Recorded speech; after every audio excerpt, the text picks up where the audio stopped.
Hi friends, welcome to IVL academy.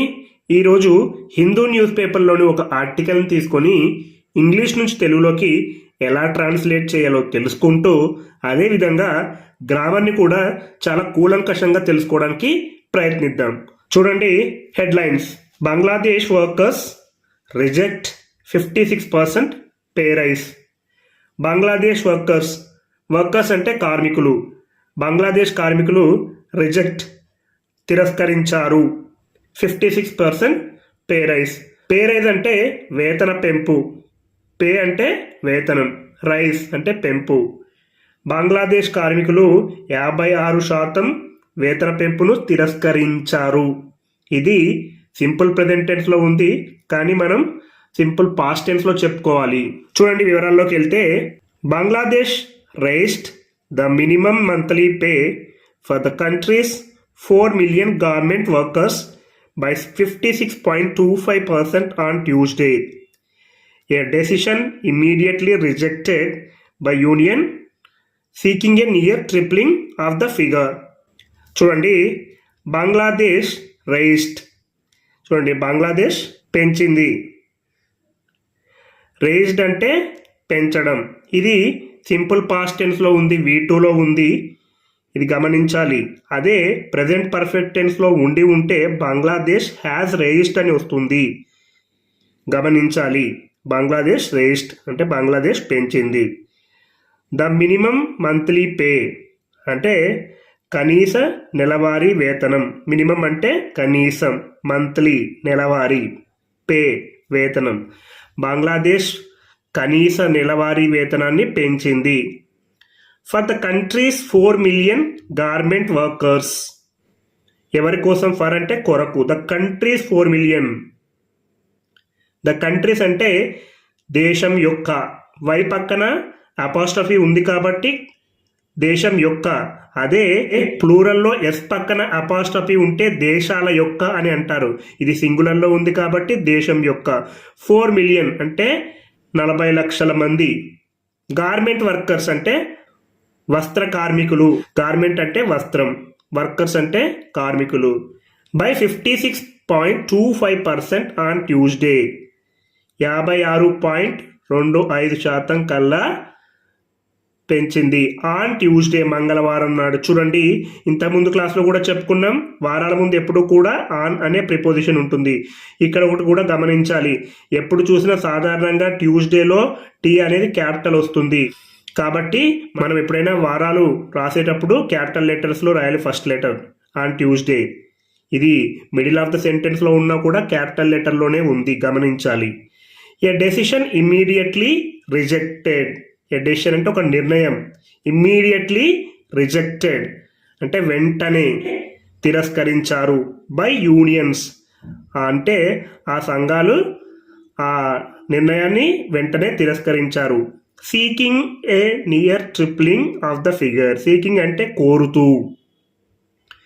A near tripling of the figure అంటే ఆ సంఖ్యను 3 రెట్లు పెంచాలని కోరుతూ ఆ సంఘాలు వెంటనే ఆ నిర్ణయాన్ని తిరస్కరించారు. చూడండి ఒకసారి తెలుగులో చెప్పుకుందాం. బంగ్లాదేశ్ మంగళవారం దేశంలోని 4 మిలియన్ల వస్త్ర కార్మికులకు కనీస నెలవారీ వేతనాన్ని 56.25% పెంచింది. ఈ సంఖ్యను దాదాపు 3 రెట్లు పెంచాలని కోరుతూ యూనియన్లు ఈ నిర్ణయాన్ని వెంటనే తిరస్కరించాయి. చూడండి అలాగే the south Asian countries 3,500 garment factories account for around 85% of it's $55 billion in annual exports, supplying many of the world's top fashion names including Levi's, Zara and H&M. చూడండి ద సౌత్ ఏషియన్ కంట్రీస్ అంటే దక్షిణ Asia దేశం యొక్క. Countries అని ఉంది చూడండి, why పక్కన apostrophe ఉంది కాబట్టి దేశం యొక్క అని చెప్పాలి. దక్షిణ ఆసియా దేశం యొక్క 3,500 గార్మెంట్ ఫ్యాక్టరీస్ అంటే 3,500 వస్త్ర పరిశ్రమలు. Account for around 85% of it's $55 billion in annual exports.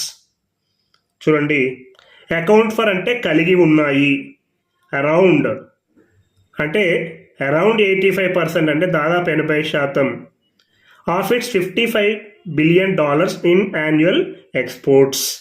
అంటే దాని వార్షిక ఎగుమతులలో 55 బిలియన్లలో 85% వాటాను కలిగి ఉన్నాయి. Supplying many of the world's top fashion names including Lewis, జరా అండ్ H&M. చూడండి, సప్లయింగ్ అంటే సరఫరా చేస్తున్నాయి, many of the world's top fashion names అంటే ప్రపంచంలోని అనేక అగ్రశ్రేణిని సరఫరా చేస్తున్నాయి. నేమ్స్ వాటి పేర్లు, ఇంక్లూడింగ్ వాటితో లెవిస్, జరా అండ్ H&M ఇలాంటివి ప్రపంచంలోని అనేక అగ్రశ్రేణిని సరఫరా చేస్తున్నాయి. చూడండి, but conditions are dire for many of the sectors, 4 million workers, the vast majority of whom are women, whose monthly pay starts at 8,300 taka, $75.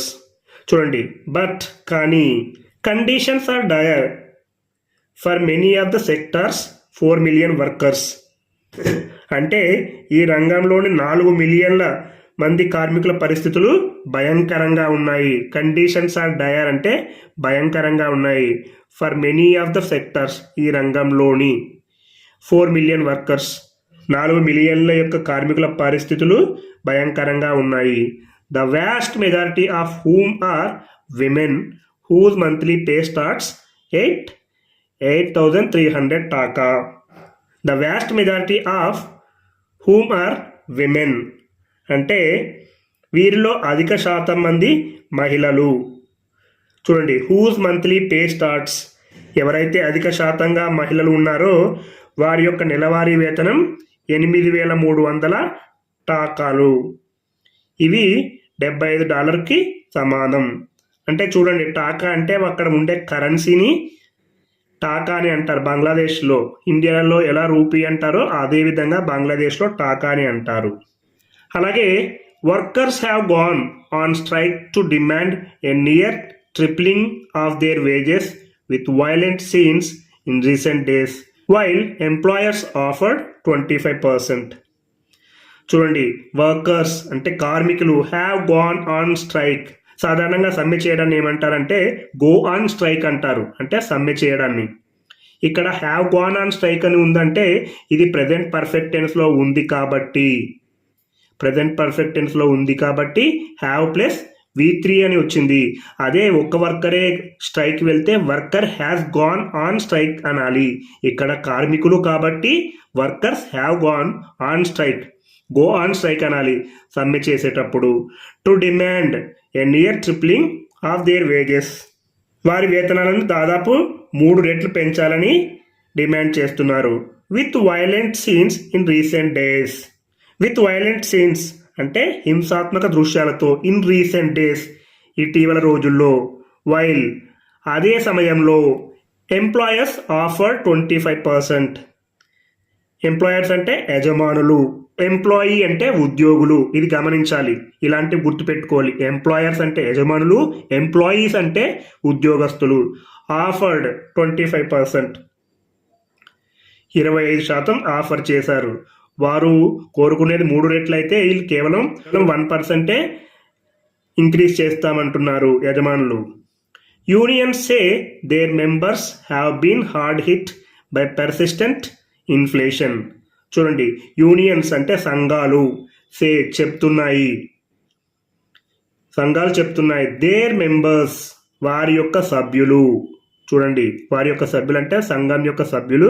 Have been hard hit అంటే తీవ్రంగా నష్టపోయారు. హార్డ్ హిట్ నష్టపోయారు తీవ్రంగా.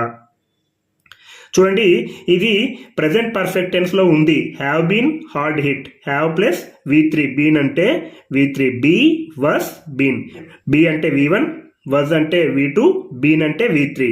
కాబట్టి members have been hard hit తీవ్రంగా నష్టపోయారు. అదే మనం దీన్ని పాస్ట్ టెన్స్లో చెప్పాలనుకోండి, unions say their members was hard hit అని చెప్పాలి. కాబట్టి ఇది ప్రెజెంట్ పర్ఫెక్ట్ టెన్స్లో ఉంది, తీవ్రంగా నష్టపోయారు. బై పర్సిస్టెంట్ ఇన్ఫ్లేషన్ అంటే చూడండి, పర్సిస్ట్ అంటే నిరంతరం, అంటే కంటిన్యూస్గా. ఇన్ఫ్లేషన్ అంటే ద్రవ్యోల్బణం, నిరంతర ద్రవ్యోల్బణం కారణంగా వారు తీవ్రంగా నష్టపోయారని సంఘాలు చెప్తున్నాయి. ఈ విధంగా మీరు ఒక్కొక్క ఇంగ్లీష్ ఆర్టికల్ తీసుకొని ఇంగ్లీష్ నుంచి తెలుగులోకి, తెలుగు నుంచి ఇంగ్లీష్లోకి ట్రాన్స్లేట్ చేస్తూ ఉంటే మీరు మంచి ఇంగ్లీష్ మాట్లాడతారు.